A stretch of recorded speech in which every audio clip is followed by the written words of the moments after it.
আওয়ামী লীগের অঙ্গ সংগঠন থেকে বিশ্ববিদ্যালয় শিক্ষক সমিতিকে আলাদা করা দুষ্কর ডক্টর আসিফ নজরুল।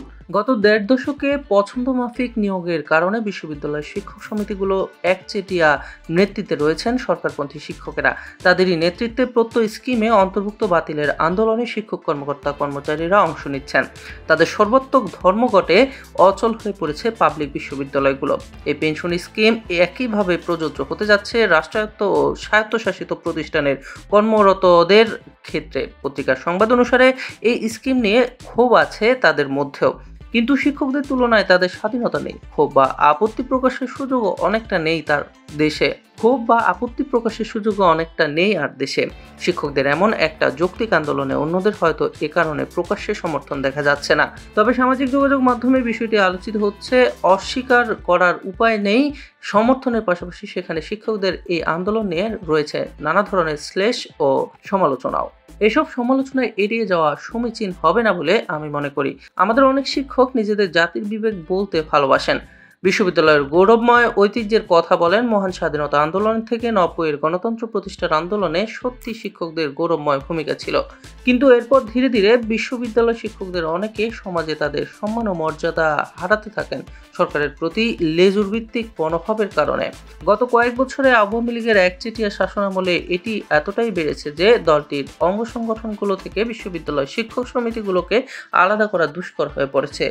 এর প্রকাশ দেখে আমরা নানাভাবে গত এক দশকে পাবলিক বিশ্ববিদ্যালয় শিক্ষক সমিতি এবং অনেক উপাচার্যকে অনেক সময় অপ্রাসঙ্গিকভাবে সরকার ও সরকার প্রধানের স্তুতি বাক্যে মেতে উঠতে দেখা গেছে, কিন্তু অতীতের মতো গণতন্ত্র ও মানুষের অধিকারের পক্ষে ভূমিকা রাখা দূরের কথা, নিজেদের শিক্ষাঙ্গনে সরকারি ছাত্র সংগঠনের খুনোখুনি, গণরুম কেন্দ্রিক নিরবচ্ছিন্ন নির্যাতন ও দুর্নীতির বিরুদ্ধে অবস্থান নিতে দেখা যায়নি। বরং অজ্ঞাত কারণে বা সম্ভবত কিছু পদপদবীর জন্য সরকার অন্ধ অনুগামীদের ভূমিকা গ্রহণ করে এ সময় কিছু শিক্ষক নেতা বা তাদের অনুসারীদের সংবাদপত্রের স্বাধীনতা, বাক স্বাধীনতা ও মুক্ত বুদ্ধিচর্চার বিরুদ্ধে স্পষ্ট অবস্থান নিতেও দেখা গেছে।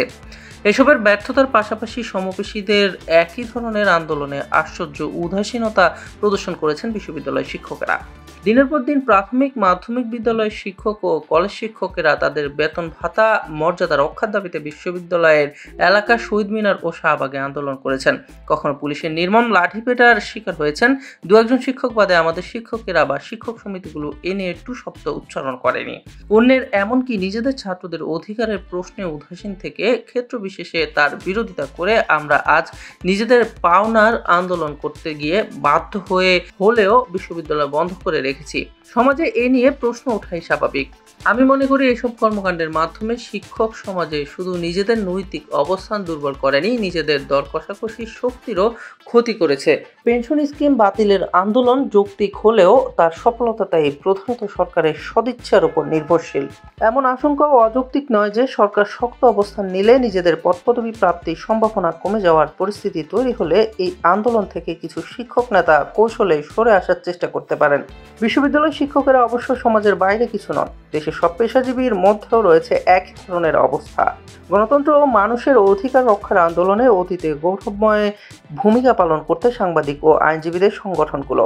সেখানে সরকার তোষণ এখন এমন এক পর্যায়ে চলে গেছে যে এটি নিশ্চিত করার জন্য এদের সংগঠনগুলোর নির্বাচন প্রক্রিয়াকেও নানাভাবে কলুষিত করা হয়েছে।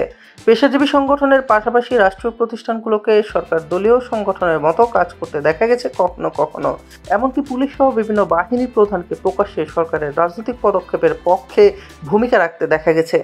বিচারকদের কাউকে ভালো নিয়োগের জন্য মন্ত্রীকে ধন্যবাদ জানাতে দেখা গেছে, এমনকি কাউকে সরকারি ছাত্র সংগঠনের নেতাদের ফুলেল অভিনন্দন নিতে দেখা গেছে। দেশের সংবাদপত্রের স্বাধীনতা নানা আইন ও পদক্ষেপের মাধ্যমে সীমিত করা হয়েছে। তারপরও সামাজিক যোগাযোগ মাধ্যম আছে বলে আমরা দেশের পেশাজীবী সংগঠন ও সরকারি প্রতিষ্ঠানগুলো নানা সমালোচনা দেখতে পাই। শিক্ষক, সাংবাদিক, আইনজীবী, লেখক, মানবাধিকার কর্মী কেউ কারো ভূমিকায় সন্তুষ্ট নয়। কারো প্রতি কারো শ্রদ্ধাবোধ আগের মতো আর নেই। কিন্তু যে রাষ্ট্রীয় ও রাজনৈতিক ব্যবস্থার কারণে আজ এই শোচনীয় পরিস্থিতির সৃষ্টি হয়েছে তাকে প্রশ্ন করার সৎ সাহস আমাদের কারণেই। সংকটের মূল বীজ এখানে। তবু বলবো, বিশ্ববিদ্যালয় শিক্ষকেরা অন্য পেশাজীবীদের চেয়ে বেশি স্বাধীনতা ভোগ করেন। নিজেদের নিয়ে আত্মতুষ্টিও তাদের মধ্যে বেশি। শুধু পেনশন স্কিম বাতিলের আন্দোলন দৃঢ় থাকার অধিকার অবশ্যই তাদের রয়েছে, কিন্তু এই আন্দোলনকালে যেসব প্রশ্ন তাদের প্রতি উত্থাপিত হচ্ছে তা বিবেচনায় নেওয়ার নৈতিক দায়ও তাদের রয়েছে।